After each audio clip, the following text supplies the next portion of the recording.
Hello everyone. I hope आप सभी ने ये स्टोरी जो है the elves and the shoe maker, इसकी प्रीवियस दोनों वीडियोस आप लोगों ने देखी होंगी और ये स्टोरी को एंजॉय भी किया होगा। तो चलिए अब हम लोग इसकी थर्ड वीडियो देखते हैं। Look at page number 52 all of you. Scene fourth, तो हम लोग इसमें इसके सीन फोर्थ को डिस्कस करेंगे। Narrator: The next morning, the shoemaker and his wife went downstairs to the shop. अगली सुबह जो शू मेकर है और उसकी पत्नी जो है सीढ़ियों से नीचे उतरते हैं और अपनी दुकान जाते हैं। The shoemaker and his wife rush into the shop and look at the work table. जो शू मेकर और उसकी पत्नी है, मोची और उसकी पत्नी जो है, दोनों दुकान के लिए निकलते हैं और उस टेबल की तरफ बढ़ते हैं जिस पर वह हम जूते बनाने का कार्य करते हैं। Shoemaker: oh, the shoes are ready. मोची कहता है, ओह देखो जूते तैयार हैं। Wife: what lovely shoes. वो बोलती है कितने सुंदर जूते हैं। शू मेकर कहता है, I wonder Who is doing this? We must find out. वह कहता है मुझे यह देखकर बहुत हैरानी होती है कि यह जूते किसने बनाए हैं। हमें उसको ढूंढना होगा जिसने हमारे लिए ये जूते बनाए हैं। For now, I will put these shoes in the shoecase and wait for a customer. तब तक के लिए मैं इन जूतों को शू केस में, जहाँ जूतों को सजा कर रखा जाता है, वहाँ रख देता हूँ और ग्राहक का इंतज़ार करता हूँ। The shoemaker picks up the shoes and goes to the shoe case. जो शू मेकर है वह उन जूतों को उठाता है और शो केस में सजा कर रख देता है। नरेटर कहता है, sure enough, a few hours later A young man and woman walking by saw the shoes and entered the shop. कुछ समय के बाद, कुछ घंटों के बाद वहाँ पर एक महिला और एक पुरुष घूमते हुए जा रहे थे, तो उन्होंने वहाँ पर शोकेस में उन जूतों को देखा और वे उन जूतों को देखकर उस दुकान में आ गए।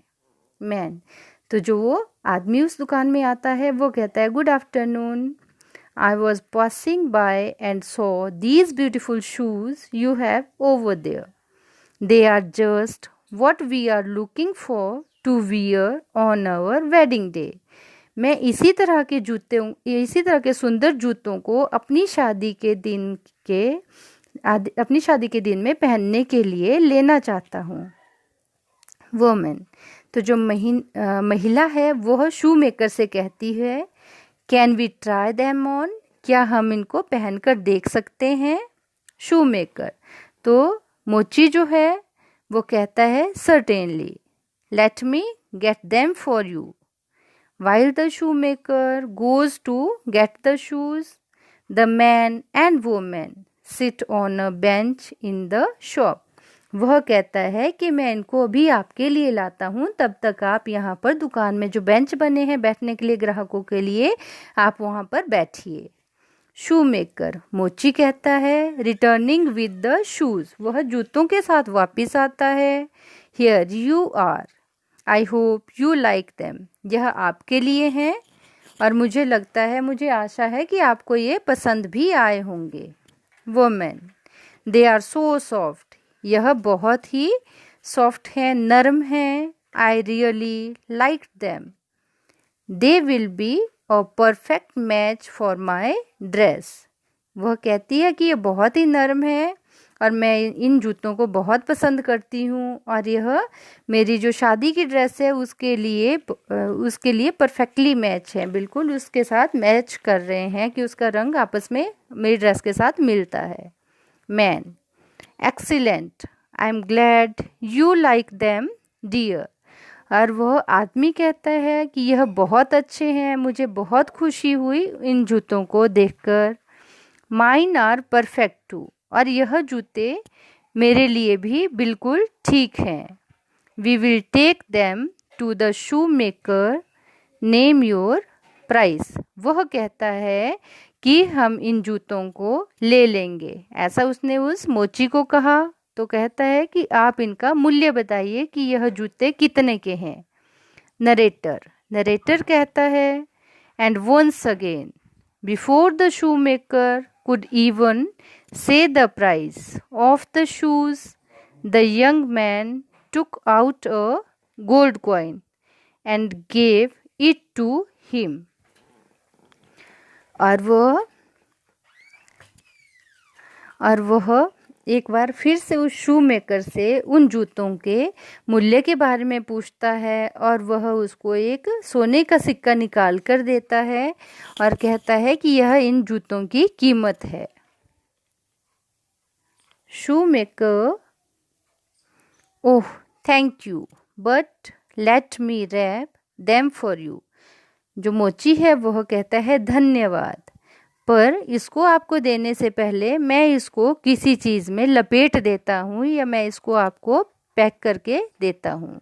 मैन, वो आदमी कहता है thank you very much, your shoes are excellent. वह कहता है आपका बहुत बहुत धन्यवाद, आपके जूते जो हैं वो बहुत ही अच्छे हैं। वुमेन, फिर वह महिला कहती है we will tell all our friends about our shoes. हम अपने सभी दोस्तों को इन जूतों के बारे में बताएंगे। Shoemaker, humbly, you are so kind. फिर मोची उसको कहता है कि आपका इस दयालुता भरे कार्य के लिए आपका धन्यवाद। अब हम लोग सीन 5 पढ़ेंगे। Narrator, once again the shoemaker went to buy leather to make more shoes. वह मोची एक बार दोबारा से वह लेदर चमड़ा खरीदने के लिए जाता है जूता बनाने के लिए। From that day onwards the shoemaker only cut the leather and left it on the work table, and by the next morning the shoes were always finished. फिर वह शू मेकर फिर से वही करता है जूता बनाने के लिए। वह जूते के आकार का चमड़ा काट कर उस टेबल पर रख देता है और अगली सुबह आकर उसको देखता है। This happened for several month. The shoemaker and his wife became richer and richer. The shoemaker and his wife are having dinner.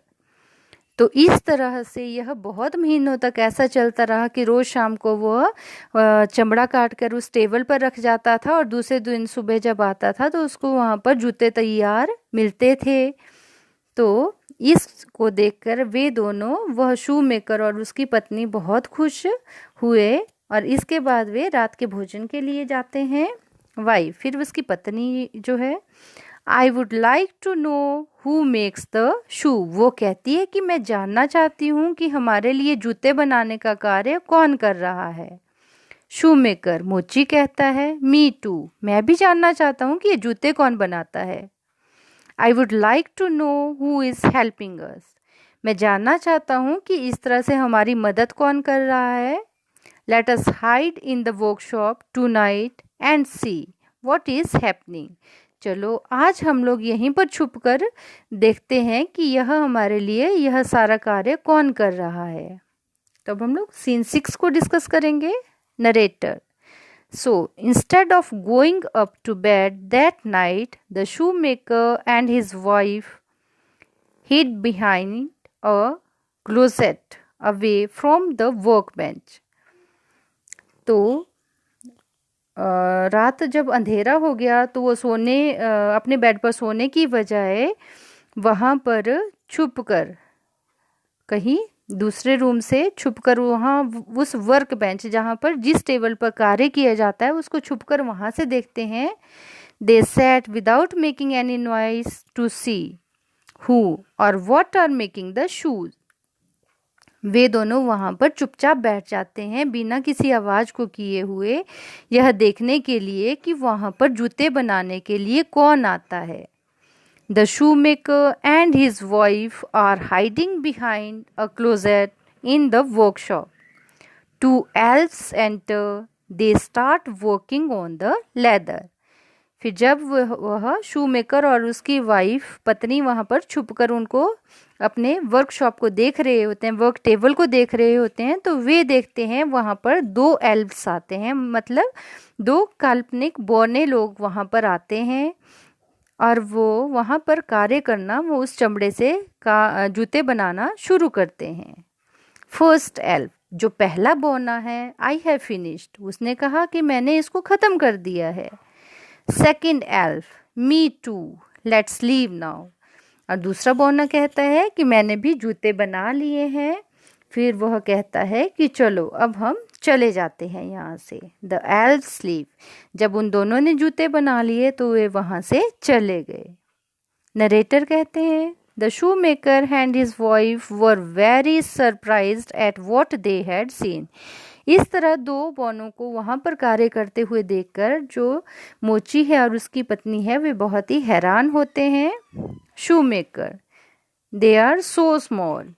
मोची कहता है कि वे बहुत ही छोटे हैं। How do they work so fast and make such beautiful shoes, कि वे दोनों तो बौने हैं, देखने में बहुत छोटे हैं, तो वे दोनों इतने जल्दी और इतने सुंदर शूज़ कैसे, इतने सुंदर जूते कैसे बना लेते हैं।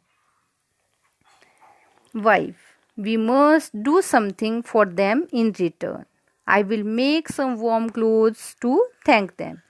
वह कहती है कि हमें इन सब के बदले में उनका शुक्रिया अदा करने के लिए हमें कुछ बनाना चाहिए। मैं उनके लिए कुछ गर्म कपड़े बनाऊंगी ताकि हम उनका धन्यवाद कर सकें। शू मेकर, मोची कहता है and I will make them new shoes, और मोची कहता है कि मैं उन दोनों के लिए नए जूते बनाऊंगा। अब हम लोग सीन 7 डिस्कस करेंगे। 7th सीन में नरेटर कहता है the shoemaker and his wife made new clothes and shoes and left them on the table that night. फिर लास्ट सीन में जो शू मेकर है, जो मोची है और उसकी पत्नी है, जो उसकी पत्नी ने कपड़े बनाए थे और मोची ने जो जूते बनाए थे, वो रात को उस टेबल पर सजाकर उनके लिए जूते और कपड़े रख देते हैं। They waited until midnight to see what would happen. और वे इंतज़ार करते हैं आधी रात तक कि अब क्या होगा। The shoemaker and his wife are hiding behind the closest. The clothes and shoes for the elves are on the work table. और वे दोनों वहाँ पर जिस टेबल पर वो लोग जूते बनाते थे वहाँ पर सजाकर उन दोनों के लिए कपड़े और जूते रख देते हैं। Wife whispering, I hear something. Here they come. और उसकी पत्नी छोटे शब्दों में मीन्स धीरे धीरे कुछ कहती है कि मुझे कुछ सुनाई दे रहा है कि वे दोनों बौने आ रहे हैं। शू मेकर, मोची कहता है बी क्वाइट और यू विल फ्राइटन देम। तुम चुपचाप बैठो, शोर मत करो, बात मत करो, अगर तुम बात करोगी तो वो दोनों डर जाएंगे। एल्फ फर्स्ट, जो पहला बौना है, वह कहता है look there are beautiful shoes here, देखो यहाँ पर कितने सुंदर जूते हैं। एल्फ टू, दूसरा बौना कहता है and there are beautiful clothes too, let's try them on. वह कहता है कि देखो यहाँ पर कितने सुंदर कपड़े हैं, चलो हम दोनों इन कपड़े और जूतों को पहन कर देखते हैं। एल्फ फर्स्ट, जो पहला बौना है, वह कहता है these new clothes and shoes fit perfectly. वह कहता है कि ये नए कपड़े और जूते जो हैं मुझ पर बिल्कुल ठीक, बिल्कुल फिट हो रहे हैं मुझे। एल्फ टू, दूसरा बौना कहता है and they are so warm, I love them. वह कहता है कि यह कपड़े बहुत गर्म हैं और यह मुझे बहुत पसंद है। The elves wear clothes and shoes and exit the stage dancing with Joy.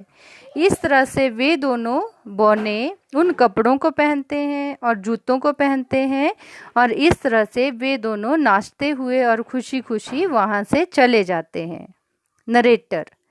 Narrator कहता है the elves never came back, But the shoemaker and his wife became rich and lived happily ever after.